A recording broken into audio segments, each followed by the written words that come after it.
بسم اللہ الرحمن الرحیم۔ السلام علیکم معزز طلباء کرام، آپ سب کیسے ہیں؟ آج ہم نور الانوار کے سبق نمبر 18 کو پڑھیں گے۔ آج کے سبق کا عنوان ہے کتاب کی تعریف و فوائد و قیود۔ آج کے ہمارے سبق کی عبارت ثم فصل المصنف الاصول الاربعہ سے شروع ہوتی ہے۔ آئیے سب سے پہلے عبارت پڑھ کے اس کا ترجمہ کرتے ہیں، اس کے بعد باقاعدہ سبق کی وضاحت کی طرف بڑھتے ہیں۔ مصنف علیہ رحمہ نے لکھا ثم فصل المصنف الاصول الاربعہ، پھر مصنف نے اصول اربعہ کی تفصیل کی۔ فقدم الکتاب، تو آپ نے کتاب کو مقدم کیا۔ وقال، اور کہا اما الکتاب فالقرآن المنزل علی الرسول علیہ السلام، تو فرمایا کہ کتاب وہ قرآن ہے جو رسول اللہ صلی اللہ علیہ وسلم پر اتارا گیا۔ وَهَذَا تعریف لِكُلِّ الْكِتَابِ، اور یہ تعریف تمام کتاب کی ہے۔ وَاللَّامُ فِيهِ لِلْعَهْدِ، اور یہاں جو لام ہے وہ عہد کا ہے۔ وَالْمَعْهُودُ هُوَ الْكِتَابُ السَّابِقُ، اور جو معہود ہے وہ گزشتہ کتاب ہے۔ ذکرہ الذی کان مضافا الیہ للبعد، وہ کہ جس کو ذکر کیا مضاف الیہ کے طور پر بعض کے لیے۔ والقرآن ان کان عالما کما هو المشہور فهو تعریف لفظی، اور قرآن اگر بطور عالم ہو جیسا کہ یہی مشہور ہے تو پھر یہ تعریف لفظی ہوگی۔ وابتداء التعریف الحقیقی من قوله المنزل الى آخرہ، اور تعریف حقیقی کی ابتدا پھر ماتن کے قول المنزل سے اس کے آخر تک ہوگی۔ وَإِنْ كَانَ بِمَعْنَى الْمَقْرُوِّ أَوْ بِمَعْنَى الْمَقْرُونِ فَهُوَ جِنْسٌ لَهُ، اور اگر قرآن یہ مقروب یا مقرون کے معنی میں ہو تو پھر یہ اس کے لیے جنس ہوگی۔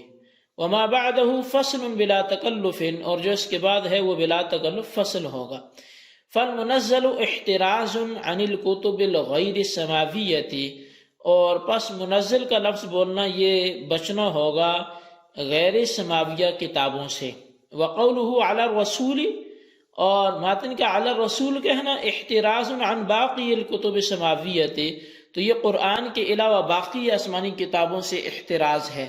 والمنزل ان یجوز ان یقرأ بالتخفیف ای المنزل، اور یہ منزل کو جائز ہے کہ تخفیف کے ساتھ یعنی منزل پڑھا جائے، اور اس کا مطلب یہ ہوگا المنزل دفعۃ واحدۃ، یعنی جو ایک ہی دفعہ اتارا گیا۔ لأن القرآن نزل دفعۃ واحدۃ من اللوح المحفوظ إلی السماء الدنیا اولا، اس لیے کہ قرآن بے شک وہ یک بارگی لوح محفوظ سے آسمان دنیا پر اترا پہلی طور پر۔ ثم نزل نجما نجما وآیتا آیتا بحسب المصالح والحوائج الیہ علیہ السلام، پھر قرآن رفتہ رفتہ آیت آیت مصلحتوں اور حاجتوں کے حساب سے نبی علیہ السلام پر اترا۔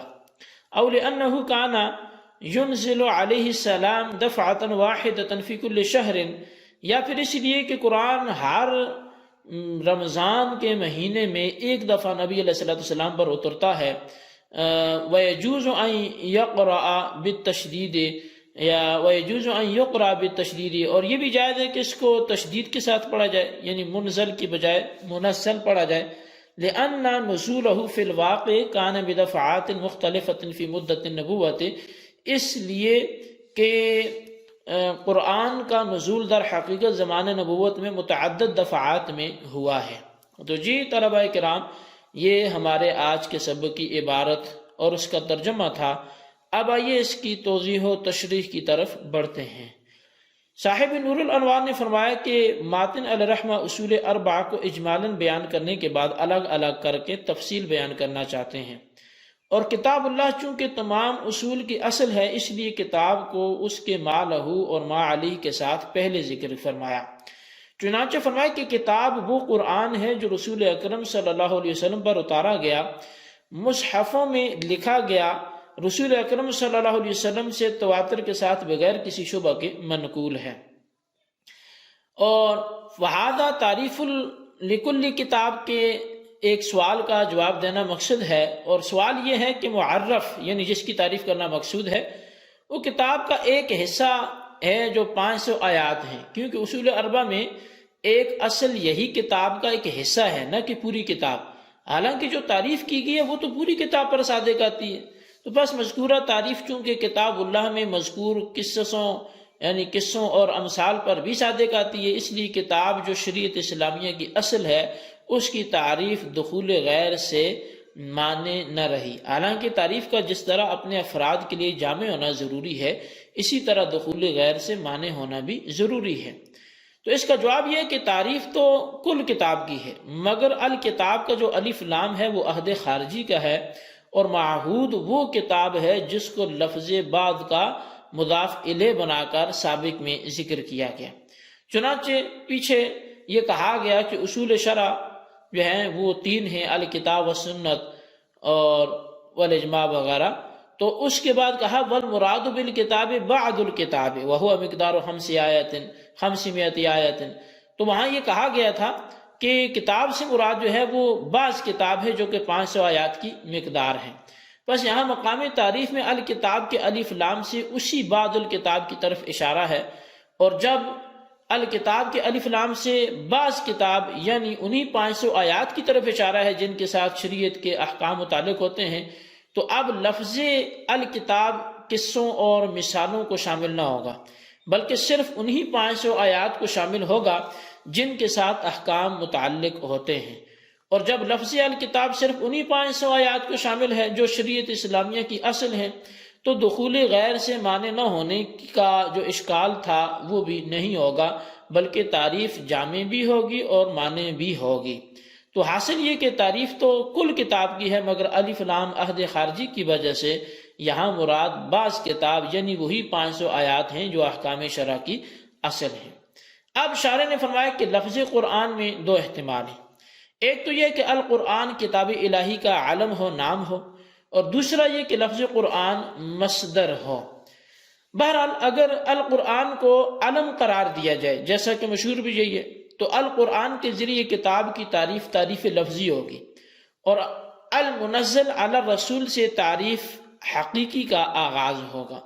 تعریف لفظی کہتے ہیں کسی غیر معروف لفظ کو لفظ معروف کے ساتھ تعبیر کرنا، جیسے غضنفر کو لفظ اسد کے ساتھ متعارف کرانا، اور صورت غیر حاصلہ کو حاصل کرنے کے لیے جو تعریف کی جاتی ہے اس کو تعریف حقیقی کہتے ہیں۔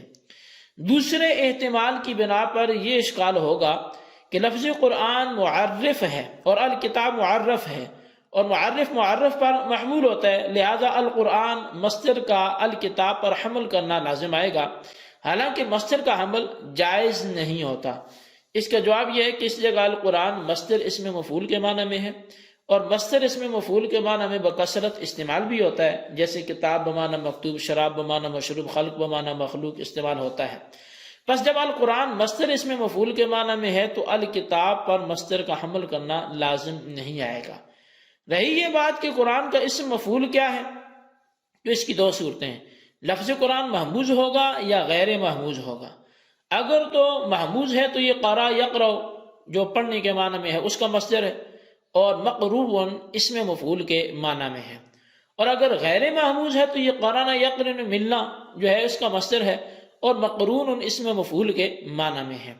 پہلی صورت میں وجہ تسمیہ یہ ہوگی کہ قرآن پاک چونکہ پڑھا جاتا ہے اس لیے اس کو قرآن کہا گیا ہے، اور دوسری صورت میں وجہ تسمیہ یہ ہے کہ قرآن پاک کی آیات چونکہ ایک دوسرے سے مقترن ہیں یعنی ملی ہوئی ہیں، اس لیے اس کو قرآن کہا گیا ہے۔ تبارک صاحب نور الانوار پھر یہ لکھتے ہیں کہ فہو جنس، یہاں سے وہ در حقیقت فوائد و قیود بیان فرمانا چاہ رہے ہیں۔ فوائد و قیود کا مطلب یہ ہوتا ہے کہ تعریف جنس اور فصل پر جو ہے وہ چونکہ مشتمل ہوتی ہے، یعنی تعریف کے اندر اجناس اور فصول ہوتی ہیں، اور جنس معرف اور غیر معرف دونوں کو شامل ہوتی ہے، اور فصل معرف سے غیر معرف کو خارج کر کے معرف کو غیر معرف سے ممتاز کر دیتی ہے۔ بس آپ نے فرمایا کہ لفظ قرآن یہ کتاب معرف کے لیے جنس ہے، کیونکہ لفظ قرآن ہر پڑھی جانے والی یا ہر مقرون و متصل چیز کو شامل ہے، خواہ وہ کتاب اللہ ہو یا اس کے علاوہ چیزیں ہوں۔